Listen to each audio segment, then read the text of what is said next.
Are you rigid when you speak? I sure was. Tense, serious, always expecting to stutter, and trying anything to avoid it.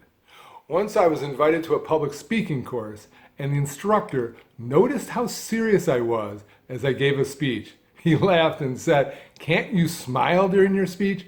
I tried. I really did, but I just couldn't. I was that rigid when I talked. That's when I decided I had to try the opposite, to play with my speech. Can you do that? Can you play with your speech? You may be wondering, so I couldn't smile, what's the big deal? It is a big deal. Being rigid with your speech presents a host of difficulties. First, it's difficult to breathe properly. Your breaths tend to be shallow, making you more vulnerable to stuttering. Second, you tend to be monotone and hurry through sentences, only taking a breath when you're gasping for air, and even then it's a half breath. In retrospect, I think I had to break my rigidity before I could make much progress with my speech. Why? Because my breathing was unsteady, and I was always on edge, trying to anticipate the next time I would stutter, and then try to avoid it. Absolute insanity. How could I possibly become comfortable speaking with that? As in everything with my speech, I found that I couldn't just tinker around the edges with this problem of rigidity. I had to blast it apart. I had to do the opposite.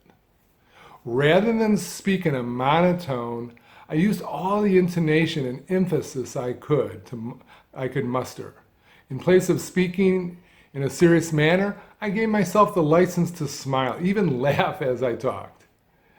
Instead of rushing sentences together to get out what I wanted to say, I lived phrase to phrase, varying the length of my phrases as well as the pauses in between.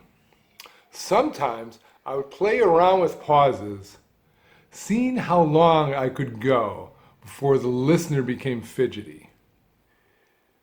Yes, I literally played around with my speech. Every time you make an effort to play with your speech, you pick away at your rigidity. It's like taking an ice pick to an ice sculpture. Eventually, it's going to break. That's when you're really going to make progress with your speech.